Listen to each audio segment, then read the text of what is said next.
Allah subhanahu wa ta'ala in the Quran, He tells us that change comes with you first accepting the need for change.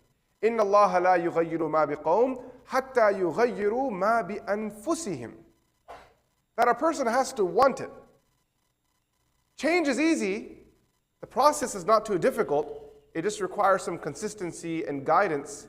The most difficult part in this whole journey is acknowledging the need for it. It's waking up. Those of us that are parents, we realize this truth every day.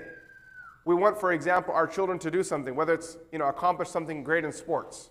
And we're willing to facilitate it. We say, look, we want you to be a great tennis player. I want you to be a great basketball player. And I'm willing to pay for it. I'm willing to drive you there every day. We'll figure out the coach. We'll figure it all out. But the thing is, we can't do this. You'll never be a good player until you want it. Until you don't want to be a good chess player, there's nothing that I can do that'll make you a great chess player. Until you don't want to do something, it won't happen.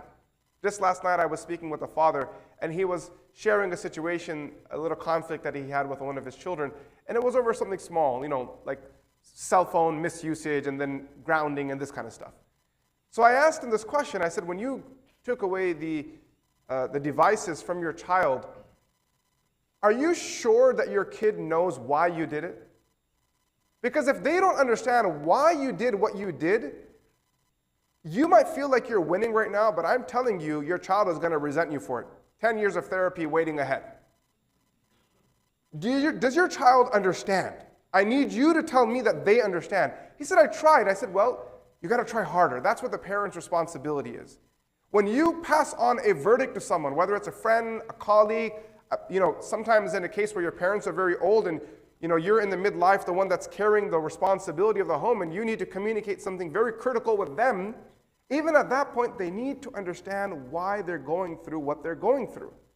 Because if they appreciate it and understand it, then they will be a part of the change.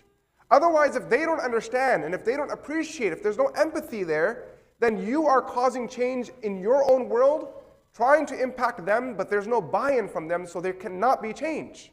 إِنَّ اللَّهَ لَا يُغَيِّرُ مَا بِقَوْمٍ حَتَّى يُغَيِّرُوا مَا بِأَنفُسِهِمْ. Change cannot come. You can give 100 lectures on good akhlaq, but if the person listening doesn't think that they are the recipient of that lecture, no change can come.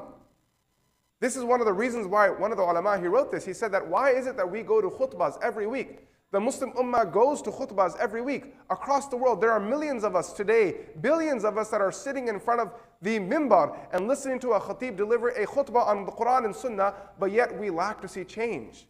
It's because from the listener, there is an absence of irada. There is an absence of intent, desire, seeking. We come and listen and we're thinking that maybe this is for someone else, without deeply opening up our heart and being vulnerable and thinking that I need this. This is for me. Change comes with the acknowledgement of the self.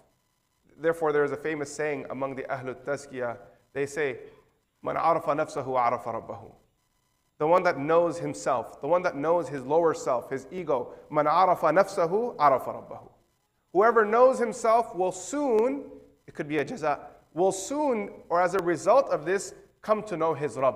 Allah Azza wa Jal will open up his gnosis. Allah Azza wa Jal will open up his true love to the heart that first is aware of the state of that heart.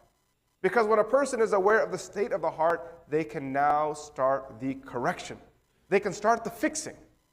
It's like a person that's never stepped on the scale. How would you know what to fix? If you haven't gone to a doctor, how would you know which supplements to add and what you should be avoiding from, what you should be avoiding and staying away from? Coming to know oneself is so important.